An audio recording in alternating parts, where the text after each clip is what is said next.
ठीक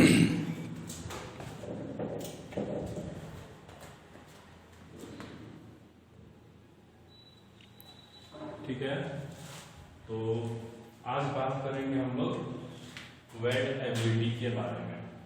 आप लोग के सिलेबस में एक काम है कि वेल्ड एबिलिटी क्या होता है। ठीक है, ये आपका है 5th सेमेस्टर का सब्जेक्ट है, मैन्युफैक्चरिंग टेक्नोलॉजी सेकेंड। ठीक है, तो इसमें हम लोगों ने कुछ कल से बहुत अच्छे से पिछले लेक्चर में हम लोगों ने इंट्रोडक्शन देखा कि हमारा वेल्डिंग क्या है, वेल्डिंग हमारा जो है कहाँ कहाँ परफॉर्म कर सकते हैं, कितने प्रकार के वेल्डिंग है, वेल्डिंग में जो सेफ्टी मेजर्स हैं, हमारे जो सेफ्टी इक्विपमेंट्स हैं, उसका इस्तेमाल हम लोग को कैसे करना है, क्यों करना है, कब करना है। ठीक है, ठीक है, तो उसमें जैसे टर्म है कि वेल्ड एबिलिटी क्या होता है। ठीक है, वेल्डिंग सबको पता है कि दो मेटल पार्ट्स सिमिलर या डिसिमिलर हो, उसको हम लोग प्रेशर के द्वारा और हीट के द्वारा उनके बीच फ्यूजन करते हैं, तो क्या होता है, हमारा वेल्डिंग परफॉर्म होता है बाई सम कुछ टाइम के बाद, ठंडा होने के बाद। ठीक है, ओके, तो अब हम लोग बात करेंगे कि वेल्ड एबिलिटी क्या होता है। तो देखिए, जैसे कि नाम से पता चल रहा है हम लोग को कि वेल्ड एबिलिटी मतलब, वेल्ड मतलब क्या है कि जो वेल्डिंग हम लोग करते हैं, और एबिलिटी मतलब योग्यता। यानी वेल्ड एबिलिटी क्या होती है, किसी भी मटेरियल की उसकी क्षमता कितना है वेल्डिंग करने की। ठीक है, वो उसकी वेल्ड एबिलिटी होती है। ठीक है, उसकी वेल्ड एबिलिटी कहलाती है। तो वेल्ड एबिलिटी में सबसे मेन टर्म क्या है, वेल्ड का मतलब क्या है कि वो जोड़ता है, दो पार्ट्स को क्या करता है, वेल्डिंग जोड़ता है। तो इनको हम ये भी बोल सकते हैं कि क्या है, weldability, it is also known as a joinability. ठीक है, एक ज्वाइनिंग प्रोसेस है, ये दो मेटल पार्ट्स को जोड़ता है, तो इसको हम लोग बोल सकते हैं ज्वाइन एबिलिटी। ठीक है, तो अब देखिए नेक्स्ट पॉइंट देखते हैं कि जो ये कह रहा है कि the weldability of a material refers to its ability to be weld without producing any defect. और देखिए, योग्यता में क्या देखना है हमको कि जो सबसे अच्छा योग्यता होगा। ठीक है, मतलब किसी भी जो एबिलिटी है मेटल का वेल्डिंग करने का, वो सबसे अच्छा एबिलिटी किसका होगा, जो आपको वेल्डिंग करते समय कम डिफेक्ट प्रोड्यूस करे। ठीक है, कम डिफेक्ट पैदा हो उसमें, प्लस आपका सस्ता होना चाहिए। ठीक है, और इजीली परफॉर्म होना चाहिए। ठीक है, वो आसानी से पिघलता हो, उस पर कोई रिएक्शन ना होता हो, यही सब ना गुड वेल्डेबिलिटी होगा किसी मटेरियल का। तो अभी हम लोग डिस्कस करेंगे कि एक एक करके कि क्या क्या कब कैसा होगा, तो उसका आपका वेल्डेबिलिटी किसका मतलब अच्छा होगा। तो ये क्या कह रहा है कि वेल्डेबिलिटी को हम कैसे डिफाइन कर सकते हैं कि अगर किसी पार्ट्स को हम लोग वेल्डिंग कर रहे हैं, तो किसी भी मटेरियल का वेल्डेबिलिटी क्या होगा, जब वो कम से कम डिफेक्ट में वेल्डिंग कर दे, वही ना हमारा वेल्डेबिलिटी होगा।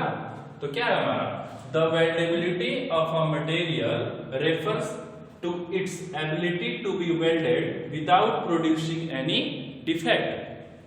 बिना किसी डिफेक्ट के अगर कोई मटेरियल परफॉर्म कर रहा है वेल्डिंग, तो वो उसका क्या कहलाता है, वेल्डेबिलिटी कहलाता है। ठीक है, अब देखिए जो आपका सबसे अच्छा क्या है, जैसे मैंने बताया कि a metal has good weldability if it can be easily weld in a fabrication structure. Fabrication समझ रहे हो ना, जो फैब्रिकेशन का काम होता है, जहाँ पे हम लोग जैसे वर्क होता है, जो देखना, जो हमारे ग्रिल वगैरह खिड़की में जो लगा रहता है, या दरवाजा हो गया लोहे का, वो सब क्या है, हमारा फैब्रिकेशन वर्क बोला जाता है ना उसको। वो क्या है, फैब्रिकेशन है। तो उसमें क्या है, वो टोटल आपका वेल्डिंग पर ही डिपेंड है। उसमें हम लोग मेटल पार्ट्स को काट के और वेल्डिंग करके अलग अलग शेप देते हैं उसको। ठीक है, आपको उसका बेड बना लो, दरवाजा बनवा लो, खिड़की बनवा लो, ग्रिल बनवा लो, कुछ भी, तो वो क्या है, हमारा फैब्रिकेशन है। तो जो हमारा मेटल, कोई भी मेटल अगर आपको इजीली बिना डिफेक्ट के अगर वेल्डिंग परफॉर्म कर रहा है तो वो उसका वेल्डेबिलिटी कहलाएगा। ठीक है, तो इसके बेसिस पे हम लोग मेटल्स को मतलब अरेंज किए हैं कि हम लोग को किसका वेल्डेबिलिटी सबसे अच्छा है, उससे कम किसका है, उससे कम किसका है, उससे कम किसका है। ठीक है, तो ये एक सीरीज है, चलता है। ठीक है, और उसके मतलब हम लोग यूज के अकॉर्डिंग भी लेते हैं। कहीं कहीं अगर मान लो वेल्डेबिलिटी कम है लेकिन उसकी स्ट्रेंथ अधिक है तो हम लोग को करना पड़ता है, क्योंकि क्या है वहां पे रिक्वायरमेंट है हमारा उस तरीके का, तो हमको वैसा वेल्डिंग भी वहां पे करना होता है। ठीक है, अब हम लोग बात करते हैं कि कौन कौन से फैक्टर्स हैं जो आपके वेल्डेबिलिटी ऑफ मेटल को अफेक्ट करते हैं। ठीक है, तो कुछ यहाँ पे फैक्टर्स लिखा हूं मैं, इसको अभी डिस्कस करते हैं एक एक करके कि कौन कौन से फैक्टर आपके इफेक्ट डालते हैं वेल्डेबिलिटी पे। ठीक है, तो सबसे पहले आता है कि मेल्टिंग पॉइंट ऑफ मेटल। इसका सेंस क्या है कि देखिए, अगर कोई मेटल आपके बहुत ज्यादा उस मेटल का मेल्टिंग पॉइंट है, ठीक है, और बहुत ज्यादा अधिक मेल्टिंग पॉइंट है, तो वो क्या करेगा, अच्छा वेल्डिंग परफॉर्म नहीं कर पाएंगे हम लोग, क्योंकि उसको हमको क्या करना पड़ेगा, मेल्ट करने के लिए बहुत ज्यादा टेम्परेचर की जरूरत पड़ेगी। और आपका ये आपका क्या होगा, और अगर बहुत ज्यादा लो है, मान लो बहुत ही कम है मेल्टिंग पॉइंट, तो वो तो वीक हो जाएगा, उतना अच्छा, वो भी उतना अच्छा वेल्डिंग परफॉर्म नहीं कर पाएगा। तो विद मीडियम मेल्टिंग पॉइंट हमारा क्या होता है, जो मेटल होता है वो क्या होता है कि सबसे बेस्ट होता है वो वेल्डिंग के लिए हमारा। ठीक है, मतलब मीडियम मेल्टिंग पॉइंट पे हमारा कोई भी मेटल का जो मीडियम मेल्टिंग पॉइंट है किसी मेटल का मेल्टिंग पॉइंट, तो वो क्या करता है, सबसे अच्छा वेल्डिंग परफॉर्म होता है उससे। ठीक है, स्मूथ परफॉर्म होता है, बिल्कुल यूनिफॉर्म होता है। वेल्डिंग आपका ये नहीं कि आप वेल्डिंग जैसे बहुत जैसे हीट ज्यादा है, कंट्रोल नहीं हुआ तो क्या करोगे, क्या होगा, वहां पे गड्ढा कर देगा, कहीं पे तेजी से आगे बढ़ोगे तो वहां पे वेल्डिंग होगा ही नहीं, तो क्या गलत हो जाएगा ना, फिर वेल्डिंग हमारा क्या है, खराब हो जाएगा। तो इसीलिए हम लोग क्या करते हैं कि उसका जो मेल्टिंग पॉइंट है आपका मीडियम रखना चाहिए। ठीक है, दूसरा आपका थर्मल कंडक्टिविटी। अब वही बात है, मेल्टिंग पॉइंट से ही मतलब अगर इसको रिलेट करो तो देखो, थर्मल कंडक्टिविटी क्या है, जो हीट का मतलब ट्रांसफर एक तरीके से। तो इसमें क्या है कि जो बहुत ज्यादा अगर किसी को उष्मा चाहिए पिघल किसी मटेरियल को, तो वो अच्छा वेल्डिंग नहीं परफॉर्म कर पाएगा ना। ठीक है, जो हमारा वेल्डेबिलिटी क्या कहलाएगा, जो कम उष्मा देने में ही, कम हीट देने में ही हमारा वेल्डिंग, मतलब मीडियम हीट, बहुत ज्यादा कम भी नहीं, मीडियम हीट देने में जो वेल्डिंग परफॉर्म हो जाता है वो क्या है हमारा, आपका थर्मल कंडक्टिविटी कहलाएगा। ठीक है, high thermal conductivity are difficult to weld. जिस मेटल का जो हमारा थर्मल कंडक्टिविटी बहुत हाई होता है उसका वेल्डिंग क्या होता है, हमको करने में डिफिकल्ट आता है। ठीक है, डिफिकल्टी होती है। उसके बाद आता है इलेक्ट्रिकल रेसिस्टेंस। इसमें भी वही बात है, अगर किसी आपका जो हायर इलेक्ट्रिकल रेसिस्टेंस है, तो अगर किसी मेटल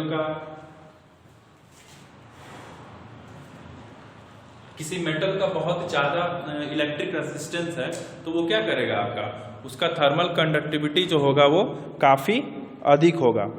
ठीक है, क्लियर है इतना। अब बात करते हैं आपका कि reactivity of material with the atmospheric O2। अब इसका क्या मतलब है कि जैसे देखो, हम लोग का जो आर्क वेल्डिंग करते हैं, हम लोग जो आर्क वेल्डिंग हम लोग का परफॉर्म होता है, उसमें क्या होता है आपका, एक ऐसे पार्ट होता है और एक ऐसे पार्ट होता है, और इसमें क्या करते हैं हम लोग, इस पे वेल्डिंग परफॉर्म करते हैं हम लोग एक फीलर रॉड के द्वारा। देखना वो क्या होता है, अब वो रॉड देखना, जो आपका फीलर रॉड होता है वो क्या होता है, कोटेड होता है।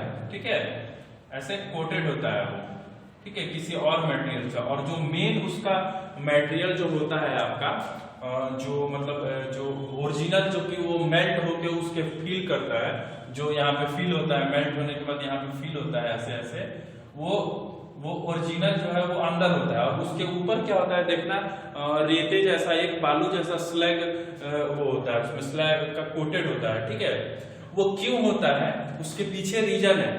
ठीक है। हम लोग मान लो कि डायरेक्ट वेल्डिंग भी तो कर सकते थे उसको अगर पकड़ के, क्योंकि हमको क्या करना है, वो मेल्ट ही करना है हमारा, ठीक है। तो उसमें क्या होता है कि जब हम वेल्डिंग परफॉर्म कर रहे होते हैं तो हमारा जो एटमॉस्फेरिक जो ऑक्सीजन है आपका, वो क्या होता है कि इसमें ऐसे बबल्स के फॉर्म में बन जाता है। अब मान लो जब यहाँ पे बबल हो जाएगा, मान लो यहाँ वेल्डिंग किया, अब यहाँ बबल बन गया, फिर यहाँ वेल्डिंग किए, फिर यहाँ बबल बन गया, वो क्या करेगा, हमारे वेल्डिंग स्ट्रेंथ को वीक कर देगा। मतलब क्या होगा, हमारा वेल्डिंग कमजोर हो जाएगा। और जब उस पे हम लोग चीजल से जैसे जो मारते हैं ना, क्विंचिंग उसको मार के तोड़ते हैं, देखना वेल्डिंग करने के बाद क्या होता है, सब जब वेल्डिंग हो जाता है तो उसको मार के ऊपर से तोड़ते हैं, हल्का हल्का पीटते हैं, तो ऊपर का जो स्लग होता है उसका क्या होता है, हट जाता है। तो वो वहां पे वही इंजीनियरिंग लगाया गया है कि जो ये स्लैग है वो क्या करता है कि वो जब वहां पे जब हम लोग मतलब क्या होता है, मेन ऑक्सीडेशन की क्रिया को रोकना होता है हमको, ठीक है। ऑक्सीकरण बोलते हैं हिंदी में, तो ऑक्सीकरण की क्रिया को वहां रोकना होता है, ठीक है। जब वेल्डिंग हम लोग मार रहे होते हैं तो वो क्या करता है, जो हमारा जो कोटेड होता है फ्लक्स, वो क्या करता है कि वहां पे ऑक्सीजन का जो है रोक देता है वहां पे, मतलब ऑक्सीजन वहां संपर्क में नहीं आने देता है। जब मेटल को हम लोग दोनों पार्ट्स को जोड़ते हैं, नहीं तो क्या होगा, अगर संपर्क में आएगा तो उसमें बबल्स बन जाएंगे, छोटे छोटे बबल्स बन जाएंगे उसमें वेल्डिंग परफॉर्म होने के वक्त। तो इसीलिए हमारा ये कोटेड होता है, ठीक है, और वो हमारा ऑक्सीडेशन की क्रिया को रोकता है, ठीक है। वही हमारा होता है वेल्डिंग में ऑक्सीडेशन, ठीक है। ऑक्सीडेशन की वजह से हमारा वेल्डिंग कमजोर हो जाता है। तो वो यहाँ पे यही बोल रहा है कि reactivity of material with atmospheric O2, high reactive materials react with air and water. वो क्या होगा, जो मतलब जो मेटल्स जो है हमारे, अगर वो बहुत ज्यादा रिएक्टिव मेटल होगा तो वो क्या होगा, आपका एयर के साथ संपर्क बना लेगा। जब एयर के साथ संपर्क बनेगा तो क्या होगा, उसमें बबल्स क्रिएट हो जाएंगे, और बबल्स क्रिएट होंगे तो जाहिर सी बात है कि हमारी वेल्डिंग जो है वो क्या होगी, कमजोर हो जाएगी।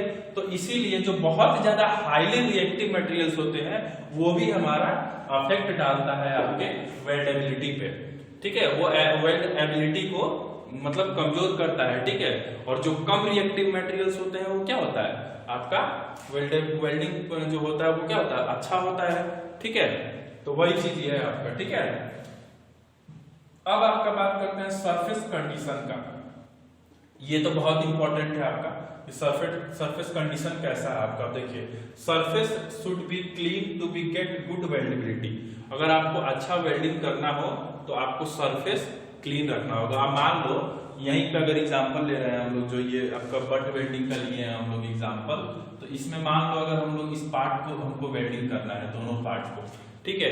अब इस पे क्या हो रहा है कि बहुत टाइम से इस पे मान लो कि डस्ट और ऑयल ग्रीस ये सब इस पे क्या है, पहले से लगा हुआ है, और हम लोग क्या किए, उसको लाए और वेल्डिंग मार दिए, तो क्या होगा, वो वेल्डिंग तो नहीं पकड़ेगा। जैसे अगर नॉर्मल एग्जांपल आप लोग को दे दूं, वेल्डिंग नहीं देखे हो तो जैसे मान लो पेंट का, जैसे हम लोग का घर में पेंट होता है, तो जैसे जो आओगे पेंट करने जो आता है वो क्या करता है, पहले उसको अच्छे से घिसता है, साफ करता है। क्यों करता है, क्योंकि जो उसमें डस्ट वस्ट जो भी कुछ है वो हट जाए। नहीं तो क्या होगा, मार के तो चला जाएगा पेंट, लेकिन कुछ दिन बाद क्या होगा, वो जब डस्ट उड़ेगा, जब सूखेगा पानी वानी या कुछ भी ग्रीस तेल वगैरह, तो वो क्या होगा, वहां से वो पेंट हट जाएगा। तो वही चीज है, यहाँ पर भी वही कंसेप्ट है कि हमको वेल्डिंग करने से पहले हमारा पार्ट वगैरह पूरा क्लीन होना चाहिए, ठीक है। तो ये भी हमारा अफेक्ट डालता है आपके वेल्डिंग पे। तो आपके मेल्टिंग पॉइंट्स हो गए, थर्मल कंडक्टिविटी हो गए, इलेक्ट्रिकल रेसिस्टेंस हो गया, रिएक्टिव मटेरियल्स का एटमॉस्फेरिक O2 हो गया ऑक्सीजन, और सरफेस कंडीशन हो गया। अब बात करते हैं कि परसेंटेज ऑफ कार्बन, ठीक है। अब देखो कि जिस मटेरियल में, जैसा कि मैंने बोला, जो मटेरियल ज्यादा हार्ड होगा, जो बहुत ज्यादा हार्ड होता है, वो क्या होता है, उसका थर्मल कंडक्टिविटी अधिक होता है, इलेक्ट्रिकल रेसिस्टेंस भी उसका अधिक होता है ना। तो वही बात है कि अगर जिस मटेरियल में कार्बन की परसेंटेज बहुत अधिक होगी तो वो बहुत ज्यादा हार्ड मटेरियल होगा, हमारा हार्ड होगा ना। तो वो क्या करेगा, जो बहुत ज्यादा हार्ड मटेरियल होता है उसकी वेल्डेबिलिटी जो कैपेसिटी होती है वो क्या होती है, कम होती है, ठीक है। यानी जिसमें परसेंटेज ऑफ कार्बन की मात्रा अधिक होती है वो क्या होता है हमारा, उसकी वेल्डेबिलिटी कम होती है। और जो हमारा लो कार्बन कंटेंट मटेरियल होते हैं, जो लो कार्बन कंटेंट रखते हैं, जिनका कार्बन लो होता है जिन मटेरियल्स में, वो क्या होता है, वो हाईली आपको वेल्डेबिलिटी होती है उनके में। ठीक है, क्लियर है। उसके बाद देखिए कि यहाँ पे कुछ हम लोग कॉमन जो मेटल्स हम लोग डेली लाइफ में यूज करते हैं जो वेल्डिंग के लिए, उनके वेल्डेबिलिटी के बेस पे हम लोग डिक्रीजिंग ऑर्डर पे रखे हैं। ठीक है, जैसे आयरन का क्या होता है, सबसे अच्छा होता है, उसके बाद स्टील होता है, उसके बाद कास्ट आयरन होता है, उसके बाद लो एलॉय स्टील आता है, उसके बाद स्टेनलेस स्टील आता है। स्टेनलेस स्टील क्यों सबसे नीचे है, क्योंकि इसका जो हार्डनेस है हमारा सबसे अधिक होता है। ठीक है, ये सबसे अधिक हार्ड होता है, इसको हम लोग ज्यादातर किस यूज में लाते हैं, पढ़े होंगे आप लोग वर्कशॉप टेक्नोलॉजी में फर्स्ट ईयर में। क्यों आता है इसका सबसे यूज हम लोग का, क्योंकि इस सबसे हार्ड होता है, इसको हम लोग टूल्स बनाने में यूज करते हैं सबसे ज्यादा। देखना, जैसे कि जो लेथ की टूल होती है, डर्लिंग हो गई, टेपर टर्निंग के लिए, स्टेप टर्निंग, जो टूल होता है हमारा, उसके लिए हम लोग हाई स्पीड स्टील का यूज करते हैं, स्टेनलेस स्टील का यूज करते हैं। ठीक है, ठीक है, तो ये आपका क्लियर हो गया। ये क्या है आपका, जो आपका वेल्डेबिलिटी है, वो किसी भी मटेरियल का वेल्डिंग के एबिलिटी को दिखाता है, जो बिना डिफेक्ट के और इजिली वेल्डिंग परफॉर्म करे। और आपका जो ये कुछ इस पे जो आपके मेल्टिंग पॉइंट पे अफेक्ट करता है, मेल्टिंग पॉइंट पे डिपेंड करता है आपका वेल्डेबिलिटी। ठीक है, आपके थर्मल कंडक्टिविटी पे डिपेंड करता है, इलेक्ट्रिकल रेसिस्टेंस पे, और रेसिस्टिविटी ऑफ मटेरियल पे, और सरफेस कंडीशन पे, परसेंटेज ऑफ कार्बन पे, और कॉमन मेटल। ये हो गया, आपको ये चीज समझ में आ गया।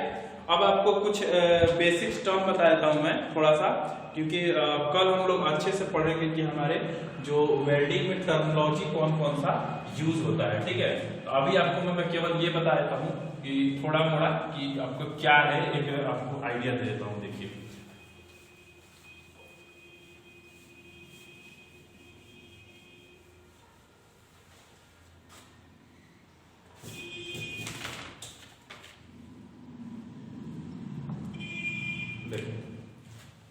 डायग्राम, एक मिनट डायग्राम देखिए, ये आपका मान लीजिए एक मेटल पार्ट आपका ये है। ठीक है, और दूसरा ये अभी ना, जैसे जो हमको मेटल पार्ट्स को जो वेल्डिंग करना होता है, उसके पहले हम लोग एज प्रिपेयर करते हैं, जिससे हमारा वेल्डिंग कैपेबिलिटी और मजबूत होता है। ठीक है, तो इसमें हम लोग वी शेप बनाना है, तो हल्का इसको ऐसे काट देते हैं हम लोग, हल्का सा ऐसे, हल्का गैप हो गया यहाँ भी, और हल्का ऐसे कर देते हैं। इससे क्या होगा, इन दोनों पार्ट्स के बीच अगर हम लोग वेल्डिंग करेंगे तो वो ज्यादा मजबूत वेल्डिंग होगा। ठीक है, अब इन दोनों का वेल्डिंग मान लो कि हम लोग किए हैं, जैसे मान लो ये हम लोग वेल्डिंग किए हैं। ठीक है, ये हमारा एक पार्ट ये हो गया आपका, और एक पार्ट आपका ये हो गया। ठीक है, और ये आपका ये वेल्डिंग परफॉर्म हुआ है। ठीक है, ये आपका वेल्डिंग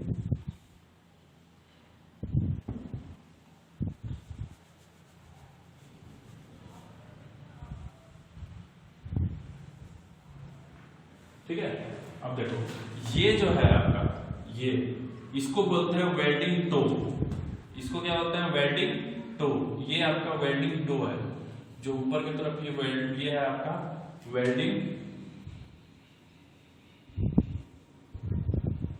टो।